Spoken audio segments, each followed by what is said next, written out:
The FBI has reignited a cold case that has haunted the Bureau for years. He got on a plane in Portland, Oregon last night. He was just another passenger who gave his name as D.A. Cooper. The legendary D.B. Cooper skyjacking case. November 24th, 1971, was a day before U.S. Thanksgiving, with many traveling to different states to spend this special day with their loved ones. One man among them was about to go down in history as the hijacker of the only unsolved commercial plane hijack in history. Many of us are familiar with this icon, whose name has been etched in the unforgettable book of history. This icon's name is yet to be discovered. He is only known as Dan Cooper, a fake name he gave the airline when booking his ticket. We are going to be looking at a groundbreaking discovery, which might just be the key to solving the mystery behind Dan Cooper and revealing to the public who he truly is. The tale of D.B. Cooper. The tale of D.B. Cooper is one filled with mysteries that remain unsolved to this day. It's the day before Thanksgiving in the year 1971, and a seemingly ordinary guy decides he needs more excitement. So, what does he do? Well, you never would have guessed it. He just hijacked a commercial plane from Portland to Seattle. This mysterious maverick, going by the alias Dan Cooper, pulls off one of the most audacious heists in U.S. history. Standing at a solid 6 feet tall, looking like a middle-class man around his mid-40s, he boards Northwest Orient Airlines Flight 305 with a $20 ticket. Little did everyone know, this was no ordinary commute. Mid-air, this seemingly ordinary-looking guy hands a note to a flight attendant, claiming he's got a bomb tucked away in his briefcase. To prove his claim, he opens his briefcase to reveal a tangled mess of wires, red sticks, and a battery. Dan Cooper then demands 4 parachutes and a whooping sum of $200,000 in $20 bills. That's a huge $1.2 million in today's currency. After making his demands, the plane lands in Seattle, where his demands are met, and he goes ahead to release 36 passengers but forces 2 pilots, a flight engineer and a flight attendant, to remain in the plane. Once the plane was refueled, he ordered them to fly to Mexico at 100,000 feet and maintain a slow 200 knots. All this was because he planned to jump out of the plane at about 8 p.m. between Seattle and Reno, Nevada, near Ariel, Washington. He parachuted out of the aircraft into the night, leaving authorities scratching their heads and sparking one of the greatest crime mysteries in U.S. history. Now, you might be wondering what his intentions were with 4 parachutes since he was alone. Well, D.B. Cooper is not your everyday hijacker. He demanded 4 parachutes to convince those on the ground that he intends to take some hostages with him. Out of those 4 parachutes, he used just 2, one for himself and the other for the bag of money handed over to him. The man introduced himself as Dan Cooper, which was later discovered to be a fake name, but somewhere in the chaos and subsequent news frenzy, a reporter misheard it as D.B. Cooper. And just like that, our elusive protagonist becomes a legend under an accidental pseudonym. So, the question that has been on everyone's lips for years is, who was this high-flying, parachute-dropping enigma? How was he able to avoid the authorities? Did he survive the jump? Investigation.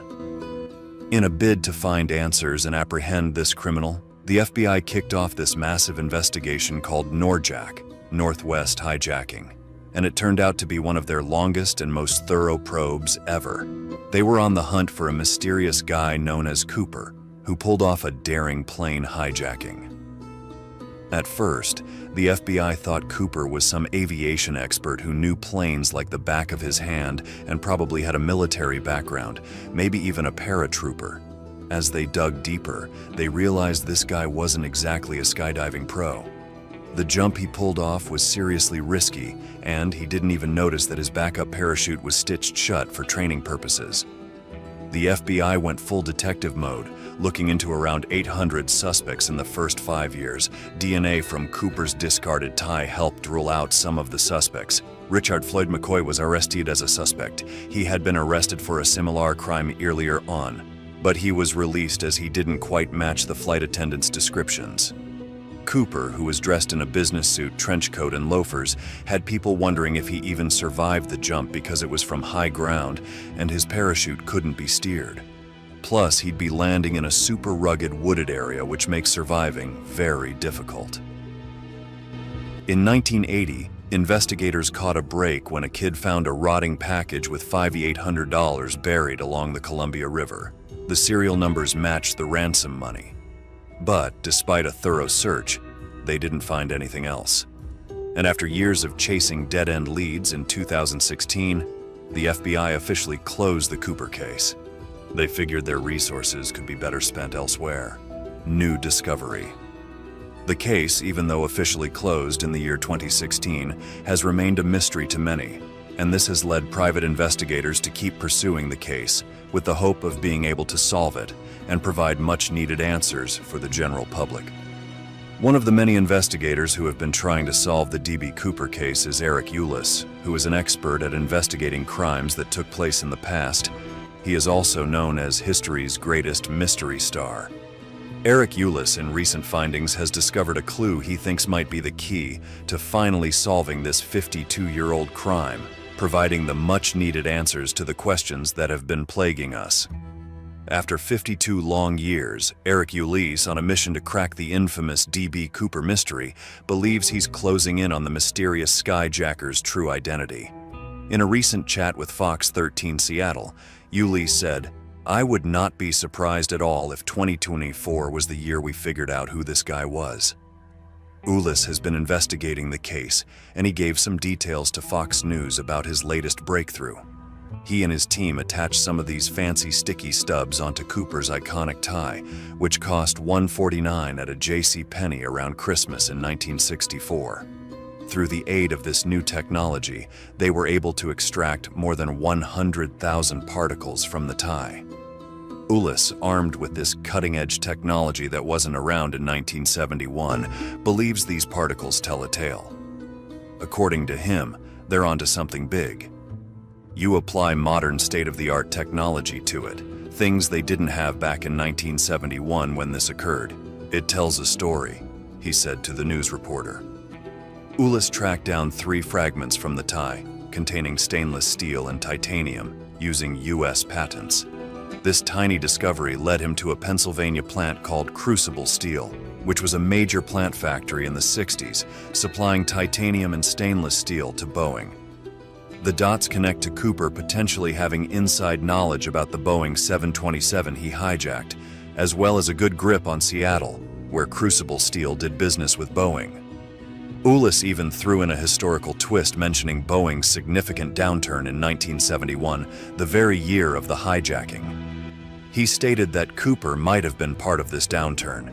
He claims Vince Peterson, the titanium research engineer at Crucible Steel, who sadly passed away in 2002, might be the person behind the unsolved plane hijack. "I can put him in Seattle. I can put him at Boeing," Ulis confidently declared. "He's a compelling person of interest." But he's not closing the case just yet. Ulis is keeping all options open until he can cement his findings.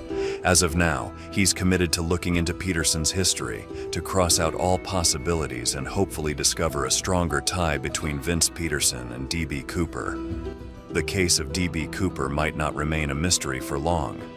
So stay tuned to the page, as we will surely keep you updated on the latest discovery that might shed more light to the enigma that is D.B. Cooper. Enjoyed the video and would love to watch more videos like it? Click the video suggested on your screen to continue the fun.